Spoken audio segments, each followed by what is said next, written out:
Our first read aloud of fourth grade is Tales of a Fourth Grade Nothing. It is written by Judy Blume, which is a fun author. She has written lots of books.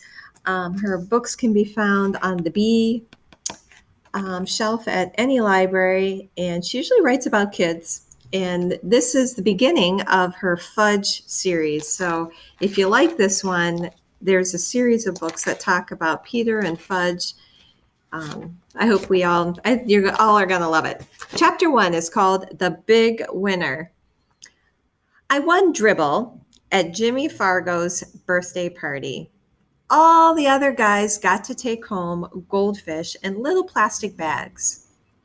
I won him because I guessed there were 348 jelly beans in Mrs. Fargo's jar.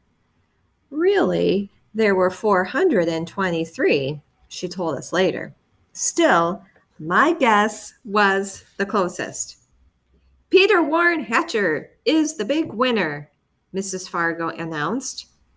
At first, I felt bad that I didn't get a goldfish too. Then Jimmy handed me a glass bowl.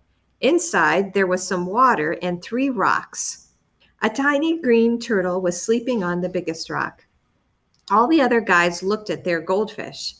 I knew what they were thinking. They wished they could have tiny green turtles too. I named my turtle Dribble while I was walking home from Jimmy's party. I live at 25 West 68th Street. It's an old apartment building, but it's got one of the best elevators in New York City. There are mirrors all around. You can see for yourself from every angle. There's a soft cushioned bench to sit on if you're too tired to stand. The elevator operator's name is Henry Belveheimer. He lets us call him Henry because Belveheimer is very hard to say. Our apartment's on the 12th floor, but I don't have to tell Henry. He already knows. He knows everybody in the building. He's that smart. He even knows I'm 9 and in the 4th grade. I showed him Dribble right away. I won him at a birthday party, I said. Henry smiled. Your mother's going to be surprised.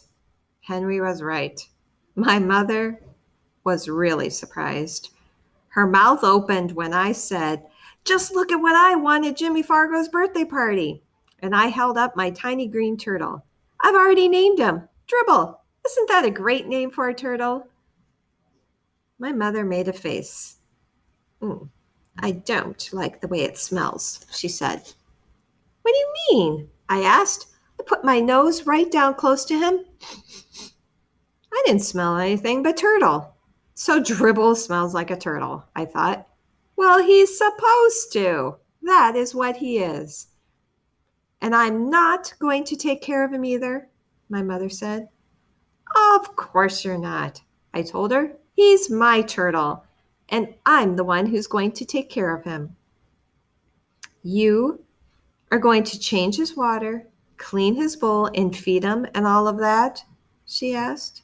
Yes, I said, and even more, I'm going to see it that he is happy. This time, my mother made a funny noise, like a groan. I went into my bedroom. I put Dribble on the top of my dresser. I tried to pet him and tell him he would be happy living with me. But it isn't easy petting a turtle. They aren't soft and furry, and they don't lick you or anything. But still, I had my very own pet at last. Later, when I sat down at the dinner table, my mother said, I smell turtle. Go and scrub your hands. Some people might think that my mother is my greatest problem. She doesn't like turtles, and she's always telling me to scrub my hands. But that doesn't mean just run them under the water. Scrub means I'm supposed to use soap and rub my hands together. Then I've got to rinse and dry them. I ought to know by now. I've heard it enough. But my mother isn't my biggest problem. Neither is my father. Now, he spends a lot of time watching commercials on TV because that is what he does for his business.